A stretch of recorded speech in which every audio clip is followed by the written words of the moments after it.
So you want to become disciplined. In most of the world, you're told that it's waking up at 5 a.m., going to the gym 6 times a week, drinking only black coffee, turning down every party invite, and eating oatmeal every day in order to become disciplined. But what you actually become is lonely. That's not even a lie. Because when discipline is only suffering, we end up giving up on it anyways. Discipline isn't about suffering. It's about binging 12 episodes on Netflix in one sitting while somehow ignoring every text message, notification, and hunger pain. That's peak focus. And if you haven't guessed by the title, becoming disciplined is actually not as hard as you think.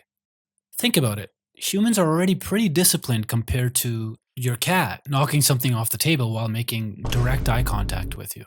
But when people like you and me say we want to get more disciplined, it means a few specific things.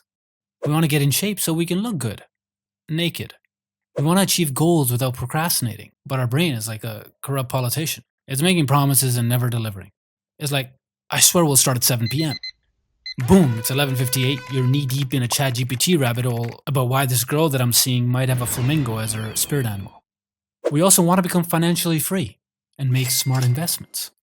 We want to be truly happy, stress-free, and at peace with ourselves, so we can buy random shit off Amazon at 2 a.m.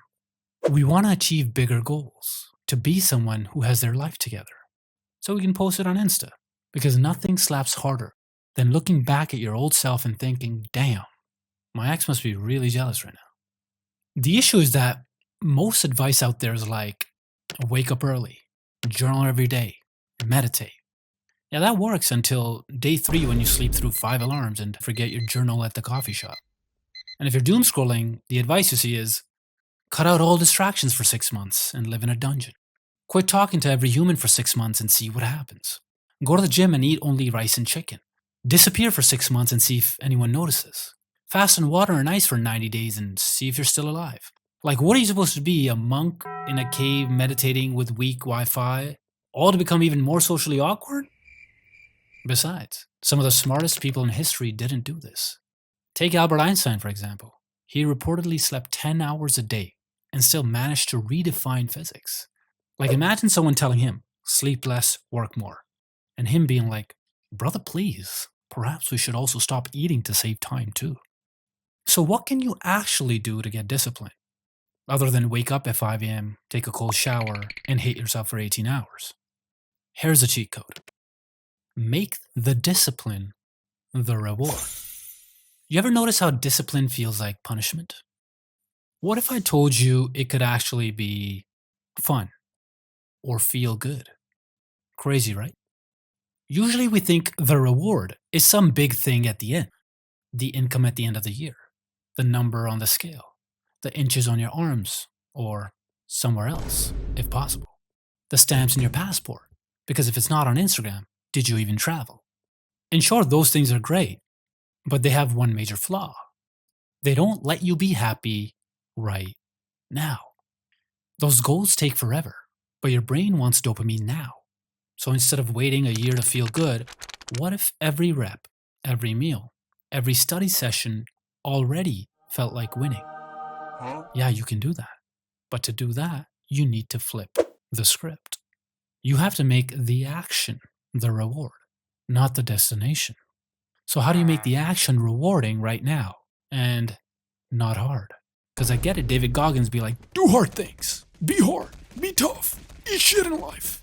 And then you're out here like, bruh, I'm just trying to exercise for like half an hour a day for now. So the answer to making the action rewarding is actually much simpler than you think. It's by feeling. Yes, with 4 asterisks because this is serious. So you see, what you want to remember is what you need to focus on. And what you need to focus on is what's in your control. Because motivation or momentum or happiness, they're all feelings. It's all about how you feel. Unlike some distant reward so far down the line or out of reach, you can feel something immediately and not just in your pants. Now you might be like, I can't do that, Ernie. I'm so depressed I'm out here feeling like a wet paper straw, soft and droopy. And the only thing I can feel is what goes in my mouth. And that's cheese, coffee, and my ex. So then how do you change your feelings? You have 2 choices. 1, change your action. Boom. You're feeling way different than before the action. 2. Change your perspective. Boom, and that changes your feeling towards the task. 3. Cry in the shower and hope for a factory reset by morning. For example, Tony Robbins, the tall guy with big hands, said once to me and others, motion creates the emotion. And guess what? Turns out he's right. I guess big hands, big wisdom. You see, any action you take creates a certain biochemistry inside you, which changes the way you feel. Like how standing up too fast makes you meet Jesus for a second. Now imagine you're sitting down depressed and sad, but then you decide to clean your room. So you put some headphones on and just play your playlist of like songs. While you're cleaning, you slowly might even start moving your body, which some people call dancing. Yeah, the dancing at first doesn't feel crazy good or anything, but then after like 3 to 7 of the right songs, you're vibing. You're just jamming for some reason. And then you're like, shit, my room is still dirty. That's called a change of emotional state, or changing your feeling through action. Like how putting on a fire outfit suddenly makes you feel 10 times more attractive, even though I'm just going out to get a coffee because I'm an addict now. The reason is because an action has the power to change a feeling. Now for the choice number 2, the perspective change. Within the perspective change, you've got 2 more options. So either option 1, you could only do things that give you pleasure. Only, of course. AKA quitting your job, eating exclusively pizza, and living like a house cat. Or option 2, you could practice to happily do things whatever they are. Because sometimes we all have to do activities we don't like sitting through a whole 5-minute voice note from your best friend about their situationship that just ended, but all he needs to do is call her back and tell her he misses her and they can get back together. Option 2 is where the magic happens though. When you focus on the thing you're doing at hand, no matter how bad it may seem at first, you can find fun in it with a perspective shift. For example, let's say you have to clean poop every day. Your poop, other people's poop, the pet's poop, and neighbor's pets poop too. Poop from everywhere in all directions. Let's just say. Now, if you're going to have to do that in a situation just to survive because of your current circumstances, and you have no other option for now, then would you choose to be upset while you're doing it? I mean, if you're cleaning poop, I get it. It's shit. But why would you make it doubly hard by creating a bad mood on top of it? Like, for example, let's say you're cleaning all this poop and it smells bad and you're upset. You have a sad face and you continue to keep being a little bitch about it. Like you standing there, arms crossed, mad as hell at the poop, like it's gonna apologize or something. Or, because you're doing a task, you need to or have to, you might as well find ways to make it an elite side quest. If you gotta suffer, at least pretend you're like the underdog in a sports movie. So, you can't deny the obvious, that it smells bad. So, you can listen to some music to make you feel good, and dance while it smells bad. Or, you can listen to a podcast, which gets you fired up with inspiration. Or you can listen to an audiobook, so you get to learn something while cleaning shit. Or, you can do a speedrun mode. Think of the task as a speedrun challenge and see how fast you can get shit done. Set a timer and try to beat your best time every day. Can you streamline your movements? Can you cut out unnecessary shit? Cut out unnecessary steps. Maybe you develop a perfect route to tackle shit with the least resistance and maximum efficiency. The goal is to transform it from a chore into an engaging challenge. Make the chore into a game so that you forget it sucks. The task itself doesn't change, but your experience now does. Suddenly, what once felt unbearable becomes manageable or enjoyable, even if they are the shittiest of jobs. Because the goal for you isn't to chase some shiny reward and then feel good that one day 6 months later. Like you're a dog chasing your tail and then you finally catch it, only to realize it's your tail. When you love the action, self-discipline isn't this Herculean effort. It's just your life. So here's the second cheat code.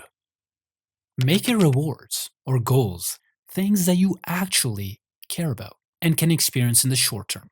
Like experience today. Clean your room. Boom. Dopamine. Write 500 words. Boom. Serotonin. Go for a walk or jog. Boom. Endorphins. Do something nice for someone. Oxytocin.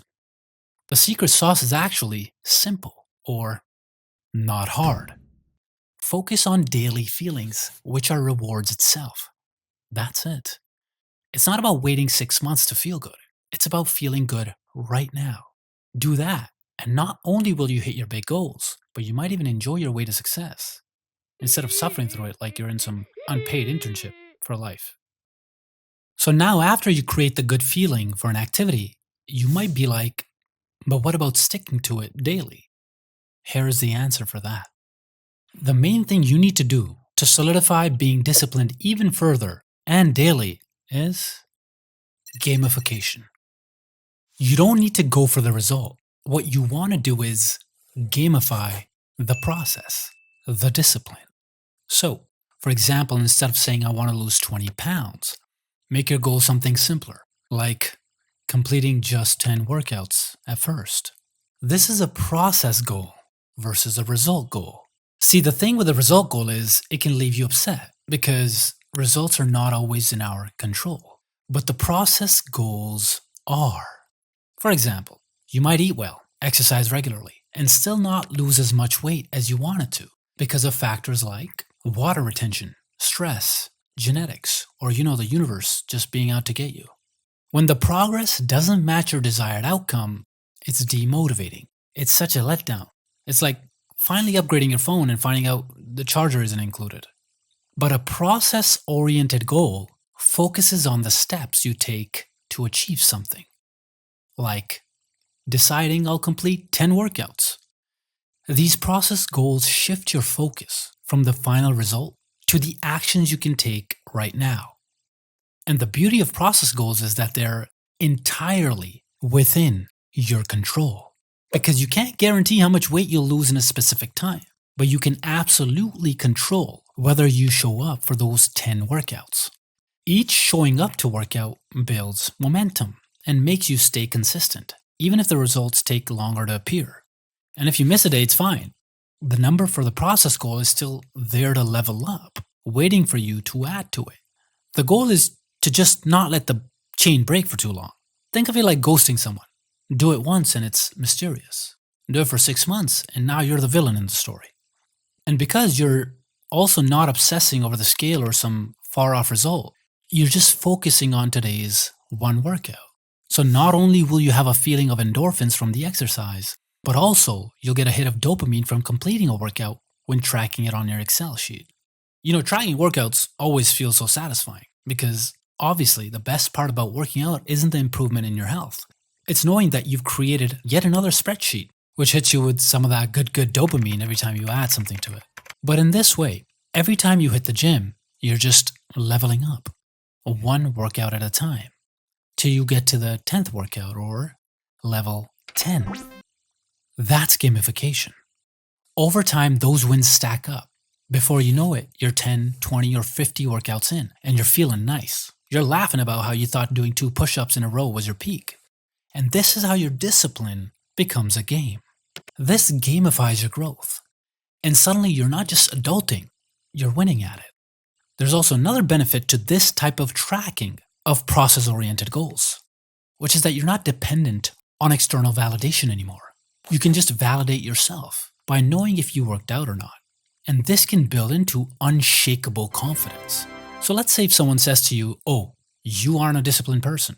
A statement like that stops affecting you as much because you already have a track record, an account of all the days you have exercised.